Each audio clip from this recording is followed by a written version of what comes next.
formas de você conseguir um capital, tá? Então, a primeira coisa que nós recomendamos aqui, né, a forma de você conseguir capital. Nadar na piscininha e reinvestir 50% do capital. Para quem não sabe, galera, a gente dá esse nome, piscininha, para contratações menores, né, contratações que não são através de licitações. São dispensas de licitações. Nós damos o nome carinhosamente aí de piscininha. Mais para frente você vai entender mais essas analogias que nós fazemos, mas apenas para você se situar aqui da dica, é o seguinte, você vendeu alguma coisa para o governo, principalmente nas dispensas, nas cotações eletrônicas, reinvestir 50% do seu capital ou reinvestir 50% do seu lucro, né? Se você teve um lucro de R$100, reinvista pelo menos 50% em aumentar o seu capital, né?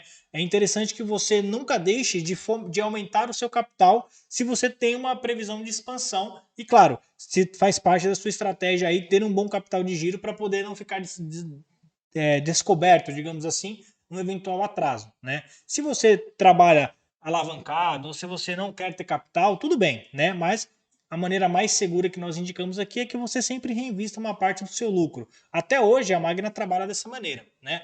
Uma parte do nosso lucro a gente sempre reinveste na própria empresa, para a empresa continuar crescendo. E quando eu falo empresa, não necessariamente é a empresa Magna, né? Pode ser algum braço de outra empresa, né? Como eu falei no começo, a gente não tem só a Magna, mas as empresas que nós temos são os mesmos sócios, é apenas uma questão de facilitar, cada um tem um CNPJ, cada um tem uma alíquota, tem uma vida, né?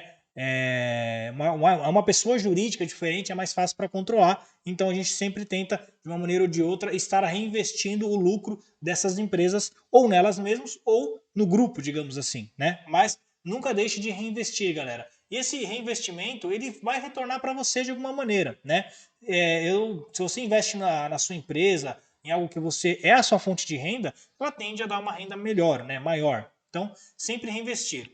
Claro, aqui é umas dicas básicas, eu não cheguei na parte de como que você consegue aumentar o seu... Tem umas dicas de como conseguir para quem está zerado. Isso aqui é para quem já tem alguma empresa rodando, né?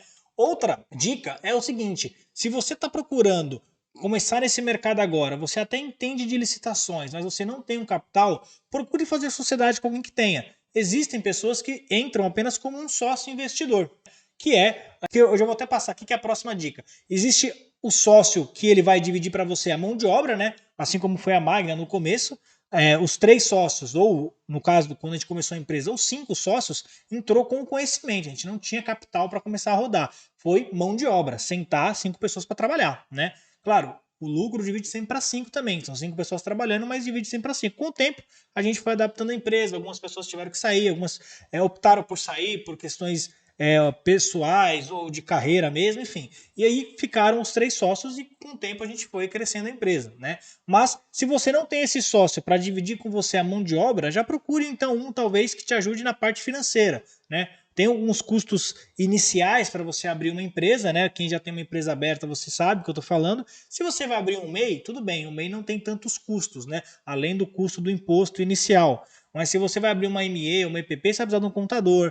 vai precisar montar ali o contrato social, vai ter que pagar algumas coisas. E se você for terceirizar essa parte para um contador, ele vai te cobrar. Então, tem alguns custos iniciais para você abrir uma empresa e se você quiser, você pode buscar algum sócio investidor e até mesmo para ele colocar um capital de giro na sua empresa, né? Para você poder comprar algumas mercadorias ou insumos para você prestar o serviço ou revender as mercadorias depois, né? Tem muita gente que vive disso, né? O cara ele é um sócio investidor, ele entra com o capital, claro, com a porcentagem da empresa, a empresa engrenando, ele começa a ganhar dinheiro, o retorno vem depois, né? Então essa é uma das maneiras que você tem de conseguir um capital para começar a vender para o governo. Outra coisa, e essa, galera, parece besta, mas eu vou ser franco, até a Magna já utilizou dessas coisas, né? Principalmente no começo, vendendo coisas que você não usa, né? Eventualmente você tem coisas, todo mundo tem coisas na sua casa que você não usa, né? Ou que não usa com uma frequência tão grande. Eu vou dar um exemplo meu aqui, né? Eu tenho um par de patins lá, que é um patins relativamente caro, e que eu não uso com uma certa frequência. Tanto é que eu nem sei andar muito bem de patins. Eu comprei para aprender, levei muito tombo, me machuquei inteiro, e aí eu falei, pô, vou deixar encostado aqui. Daria se eu tivesse precisando de um capital para abrir uma empresa? Parece pouco, mas nada nada, num par de patins ali, naquele ali, deixa eu pegar uns 300, 350 reais, já ajuda pelo menos para pagar a abertura da empresa, né? Então você talvez tenha algumas coisas paradas ali que você consegue fazer capital para começar a participar das cotações eletrônicas, que eu falei das piscininhas no começo, esse tipo de coisa. Lembrando, galera, que o seu retorno em qualquer processo, qualquer coisa que você for fazer, não só nas licitações, né? O seu retorno, ele sempre é proporcional ao seu capital. Não dá para você ter investido 100 reais e querer lucrar 1.000. Pelo menos não num curto prazo de tempo. O seu retorno é sempre proporcional ao seu capital. Quanto maior o seu capital, você tem mais chances de ter um retorno maior. Mas se você tem um capital baixo, o seu retorno vai ser proporcional. Então, quanto mais você conseguir colocar de capital para fazer rodar a sua operação, tende a ser um retorno melhor. Então, qualquer coisinha que você tenha lá que dá para transformar em capital para colocar na sua empresa, eu acho que vale a pena, né? Pelo menos nós na Magna aqui pensamos dessa maneira. Se tem alguma coisa, se tem algum dinheiro que está parado, alguma coisa que dá para transformar em dinheiro que a gente não está usando, vamos colocar para fazer rodar. Claro, hoje, antigamente esse pensamento era de coisas pessoais dos sócios para colocar na Magna. Hoje, como a Magna já tem uma certa estrutura, a gente pensa em até mesmo coisas dentro da Magna. Exemplo, estamos pensando aqui, vou dar um exemplo, né? Em trocar as mesas da empresa, né? Vamos trocar todas as mesas. Essa mesa aqui, o que eu vou fazer? Vou tentar vender, nem que seja por um valor baixo, para poder pegar esse capital e colocar na empresa. Tá parado? Vai ficar parado e não vou deixar encostado no canto, estragando. Vou tentar vender, com esse dinheiro eu vou lá e reinvisto na empresa. Então isso vale tanto no micro quanto no macro, tá, galera? Todo mundo, ou grandes empresas, fazem isso o tempo todo. Ah, vai trocar a frota do carro, vai vender a frota antiga e esse dinheiro ele não vai deixar o carro parado, ele vai vender a frota antiga e vai colocar esse dinheiro e reinvestir na empresa. Muitas das vezes vai até ajudar a comprar os novos carros, ou no caso aqui, as novas mesas, enfim. Mas você sempre aproveitar aquilo que você não está usando ou que não vai mais usar, tá? É uma dica que a gente tem para vocês. Outra coisa, alugando bens ou imóveis que você não utilize. Nessa pandemia, muita gente ganhou dinheiro, ou pelo menos conseguiu ajudar a pagar as contas, alugando imóveis ou móveis, né? Você às vezes tem um carro, alugou para quem quer ser Uber, tinha uma moto, alugou para quem quer ser para quem quer trabalhar com entregas, né? Motoboy, iFood, Uber Eats, esse tipo de coisa. E às vezes é uma fonte de renda. Às vezes você tem um carro, uma moto, nessa pandemia você não está usando nem um ou não está usando o outro, aluga, né? Faz ganhar dinheiro com alguma coisa que você tem parado. Claro, galera, é difícil você conseguir aplicar todas essas de uma vez, né?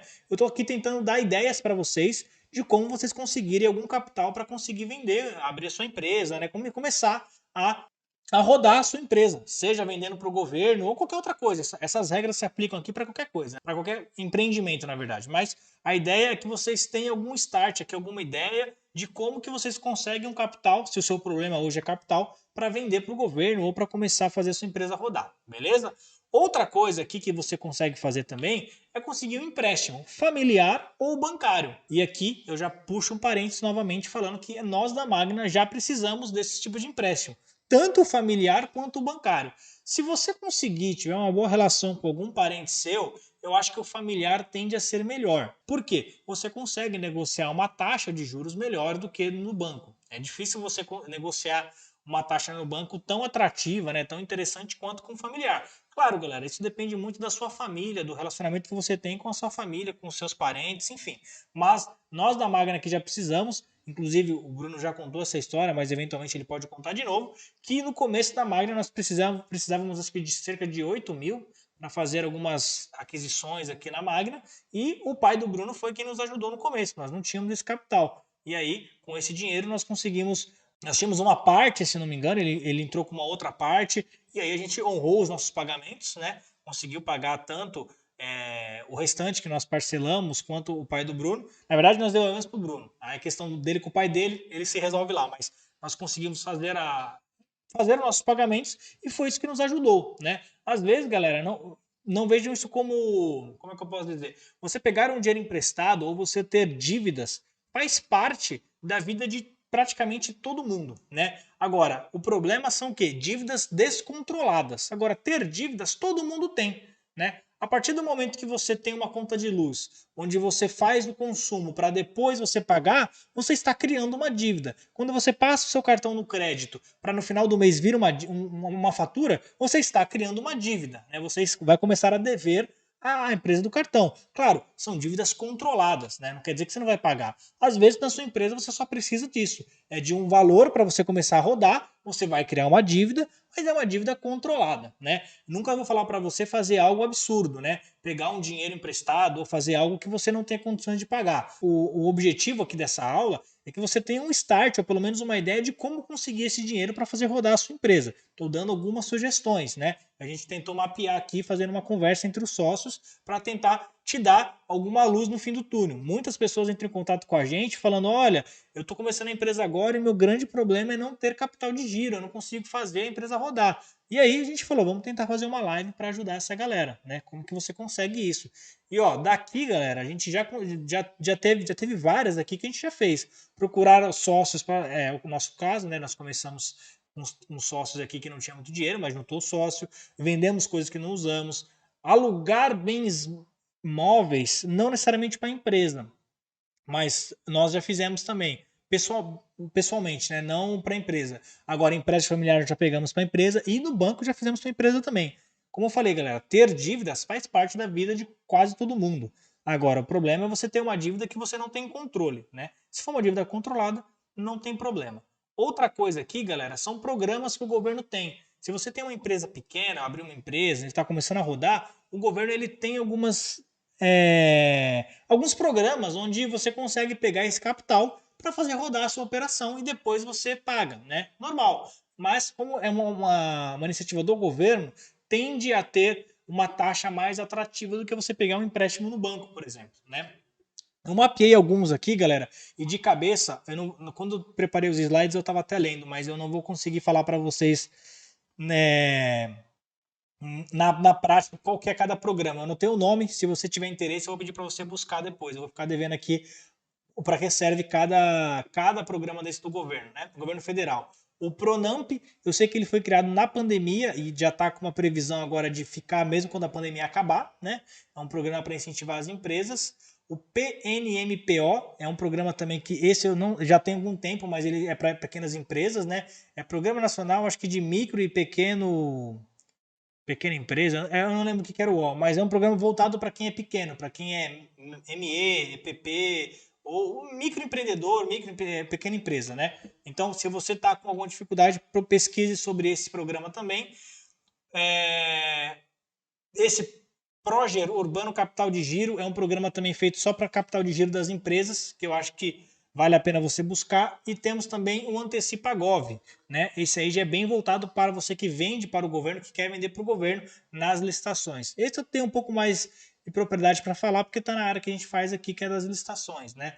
Nada mais é do que você levar um contrato que você tem com o governo como garantia para você conseguir esse capital. Lembrando que ele dá até 70% do valor, né? Então, se você já ganhou uma licitação, exemplo, de 100 mil, você pode buscar as instituições financeiras que estão credenciadas, levar o seu contrato, ela vai analisar e vai te dar vai te oferecer um empréstimo, digamos assim, e a garantia vai ser o seu contrato. Aí a taxa de juros ela vai analisar de acordo com o seu perfil, de acordo com o valor do contrato, algumas coisas, mas já existe você utilizar como garantia um contrato que você tem com o governo, o que eu acho muito bom, né? Você já conseguia fazer empréstimos com essas instituições, dando a sua casa como garantia, dando o seu carro, e agora existe um Antecipagov, que nada mais é do que você dar o contrato com o governo como garantia. Isso só prova o quê, galera? Até puxando um parênteses aqui de quem tem dúvidas sobre isso. Isso só prova de que o governo ele é uma instituição que paga, que cumpre suas obrigações, porque nenhum banco pegaria um contrato com o governo como garantia se ele não achasse que o governo pagasse, né? Do mesmo jeito que ele pega o seu carro como garantia, a sua casa, é porque ele sabe que ele consegue resgatar isso se você não pagar. Ele não pegaria um contrato com o governo se ele também não tivesse essa mesma certeza, né? Então, melhor do que eu falar que o governo é uma instituição que paga as suas contas, paga os seus, as suas cumpre com suas responsabilidades, é um banco falar isso, né? Eu nunca vi um banco entrar em alguma operação para tomar prejuízo, né? Pode até ser que aconteça, mas eu nunca vi.